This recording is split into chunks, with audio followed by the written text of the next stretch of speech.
I'm Matt Zahn, and here's what I learned today at Hallis Hall, trying to sift through everything Matt Nagy said and didn't say about his quarterback, Mitchell Trubisky. Now, Nagy says Trubisky is day-to-day with that hip pointer injury that he suffered Sunday against the Rams, what Nagy said is the only reason he was pulled out of that game. Now, the good news is Trubisky was on the practice field in full, so I would expect him, barring a setback, to play Sunday. And Trubisky said if it feels better each day, he expects to play as well. And Nagy said he absolutely still believes Trubisky gives his team the best chance to win. In fact, he says the last 2 weeks, Trubisky has made big improvements as a quarterback. The numbers, at least, don't really back it up from last Sunday, but I guess you could blame some of his struggles against the Rams on his hip injury. Nagy also said there's no consideration in just shutting Trubisky down for the rest of the season as these injuries mount and the struggles continue to mount as well. And I'm pretty much with Nagy on that point. It really doesn't make a lot of sense to play Chase Daniel at this point. You might as well see what you've got in Trubisky. Maybe you can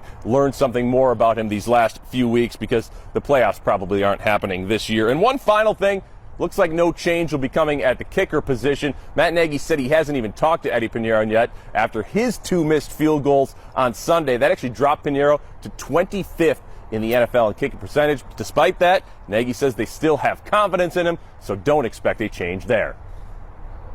Tony, you were there on the set Sunday night on NBC, and we all saw Mitchell Trubisky struggle again for the Bears, with the exception of a 12-play, 80-yard drive to start the second half, supposedly after he had hurt his hip, and it just only supposedly got worse. And the reason why I keep hammering that word supposedly is he didn't finish the game, and we were all wondering if Matt Nagy had actually pulled his quarterback. We're now being told by the Bears that it was injury related and that if he is healthy, he is the starter. How do you feel the situation with Nagy and Trubisky is going to wind up in Chicago?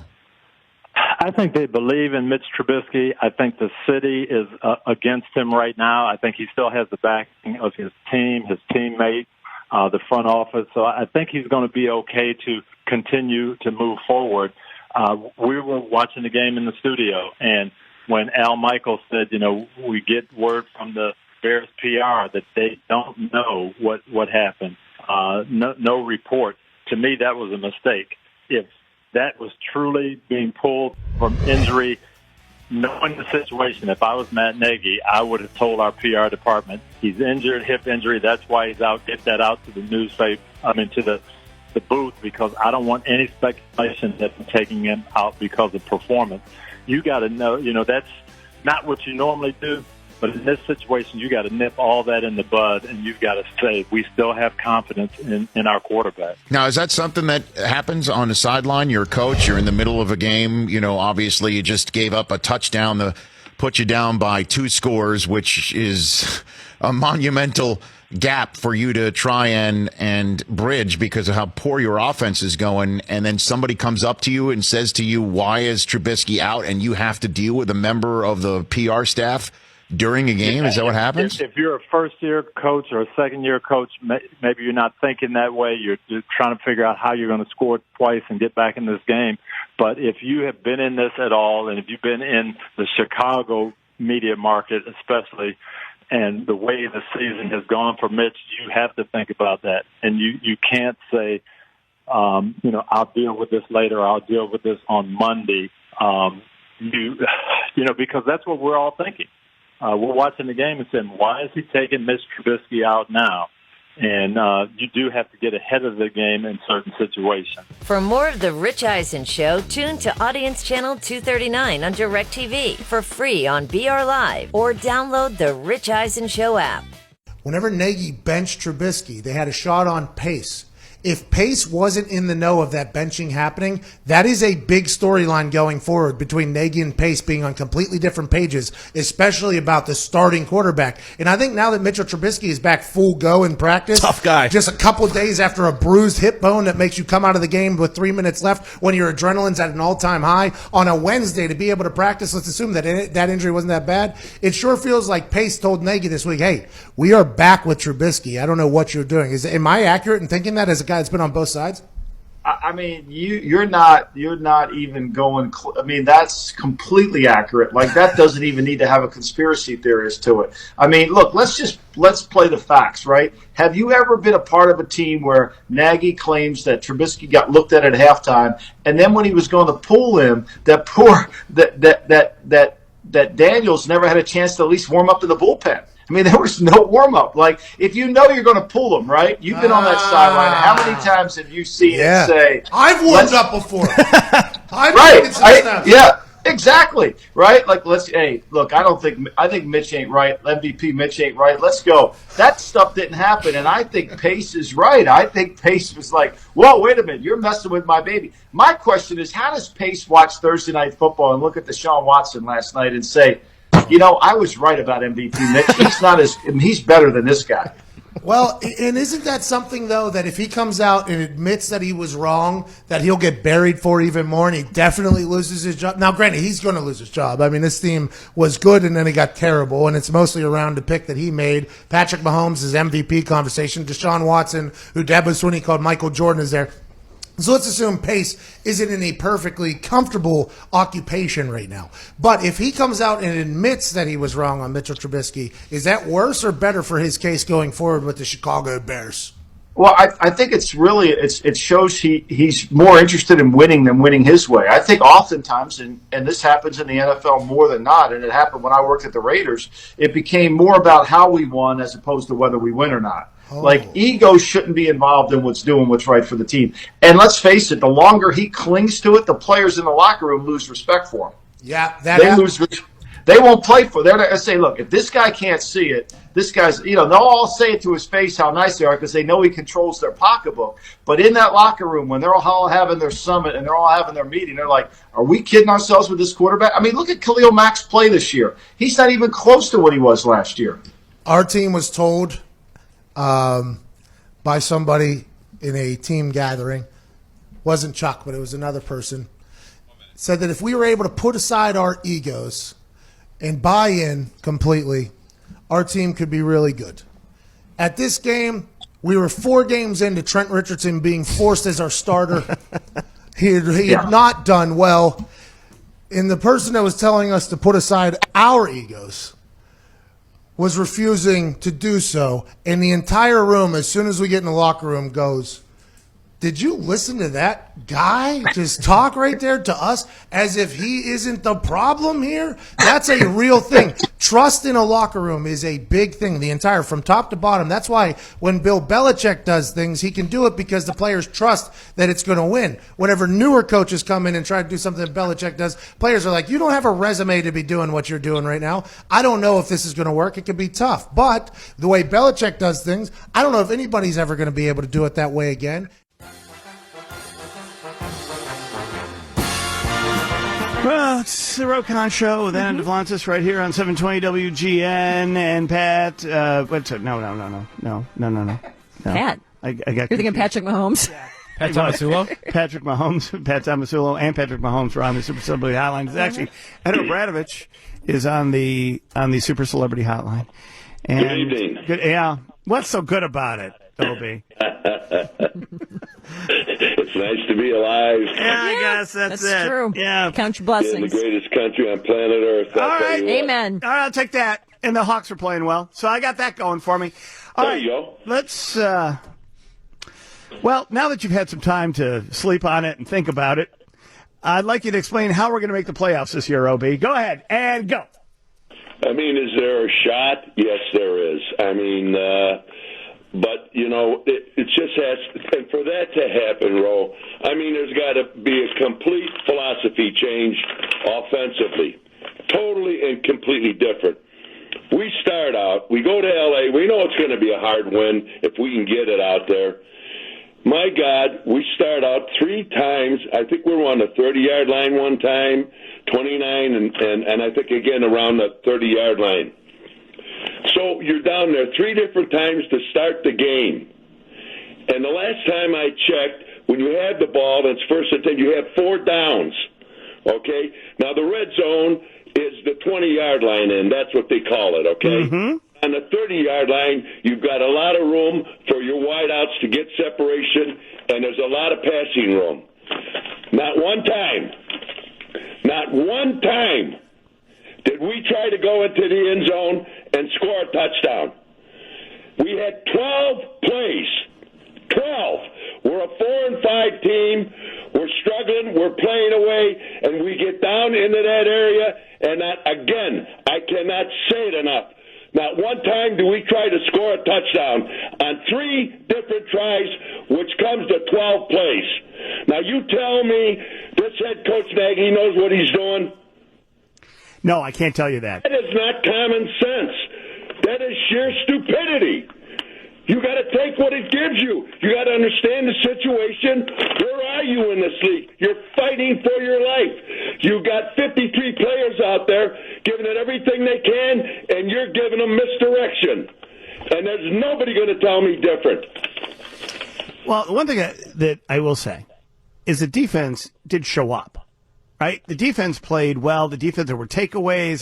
The Los Angeles Rams, much like the New Orleans Saints and a couple of other the Los Angeles Chargers, were trying to give the game to the Bears. The amount of generosity that these opposing teams have had this year is overwhelming. I appreciate it. I know it's the holiday season, but we couldn't take advantage of any of it, and it's so galling. I will ask you this.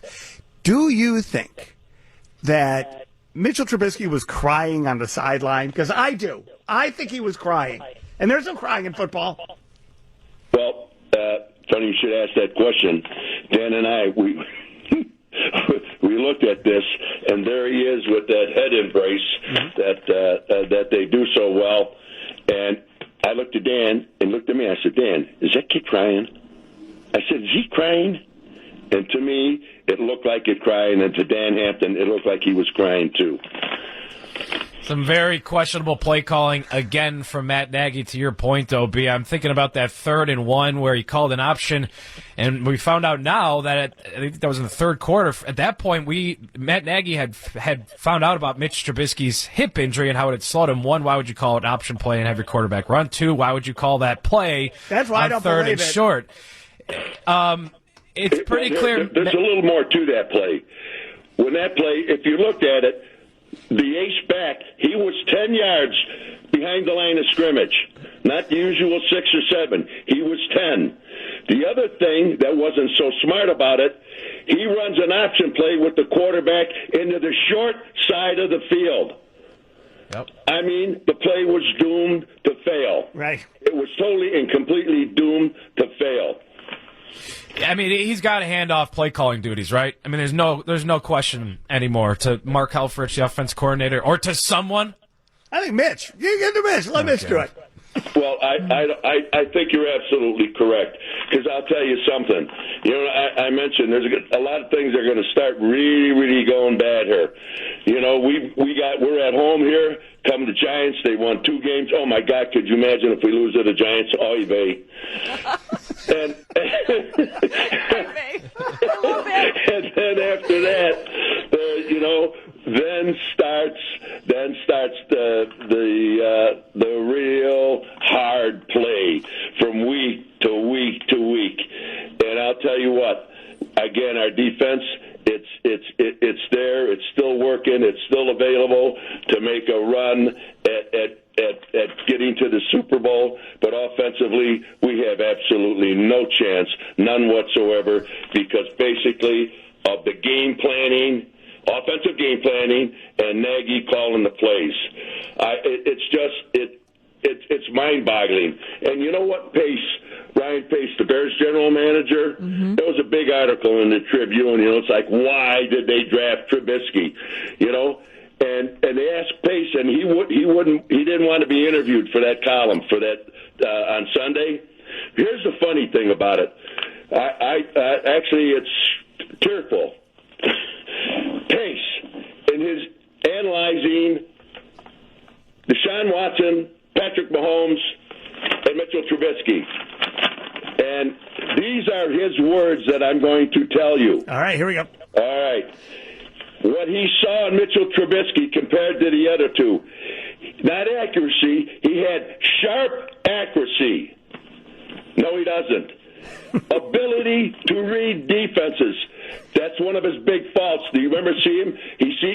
Lucky he gets the main receiver. He can't find the second or third receiver. That's not true. Poise under pressure. You ever see him in the backfield with his herky-jerky jumping around? And then his excellent footwork in the pocket. Those are the things that, 5 things that he thought that Trubisky had over the other people. Pace must have only seen the North Carolina game against Coastal Carolina. That would have been the only game he could have seen where that would have actually happened. Bro, listen, there's a kid, Marquise Williams, again, who was the starting quarterback. Mitchell Trubisky couldn't beat him out. He was a starting quarterback. He played behind him his sophomore and his junior year. Marquise Williams didn't even get drafted in the NFL, and he couldn't beat him out. He played 1 year. They went 8-5. They lost their last game. They got into the Sun Bowl, and they lost that game. That's a fact. Maybe Alabama quarterback Tua Tagovailoa will fall to the Bears in the second round after suffering that hip injury. Maybe the Bears can find somebody in the draft. Would you bench Trubisky, OB, and go to Chase, even if Trubisky is healthy? No, you know what? I'm not quite so sure that the kid is hurt. I'm serious. Yeah. I mean, I think a lot of people are wondering that. But I had the hip replacement, and I couldn't tell you how many hip pointers I had. If they say he has a hip pointer, if there's something wrong with his hip, you're not running around out there trying to escape people and leaning back and throwing into a pass and doing all that. You are not doing that, my friend. I think a lot of people were concerned, too, because there was no medical staff that seemed, when they did the cutaway, he was just standing on the sideline. There was nothing kind of attending to him. And then you heard Al Michaels and Chris Collingsworth, and there was a vacuum of information. They were just kind of speculating, well, he got benched. They're taking him out because of his play quality, and they're putting Daniel in. And turned out that later, we were surprised, what was like 18 minutes later, the news came that no, he's got this. Well, they said he couldn't sit down on the bench, and he was sitting on the bench when the whole time. There was, I tell you what, I'm not buying what they're saying, and I could very well be wrong, but I played the game long enough. I played with a bunch of guys that won a world championship, and what I saw with him and what he did, I don't know, but I'll tell you what, I'm a little suspect on that. Yeah, well, we'll see. I mean, listen, I feel bad for the kid because you know what, he was put into a bad situation. He was not prepared to be he wasn't prepared to be the number 2 draft pick, traded up from the number 3 to the number 2, and he wasn't ready for the Chicago Bears and our fandom and the whole pressure, media and all that. Here, I mean, this is just this kid was not the right choice. But you're absolutely correct. We got to run. There's nowhere that Pace can hide. No, I'd just like to say this real quickly here. Pace, he will get fired. Okay, I'll guarantee you, he will never become a general manager of a football team in the National League again. Never. Thank you, OB. Thank you, my friend. Appreciate it. Ed O'Bradovich. Thanks, OB. Talk to you next week. We got the news coming your way in, too.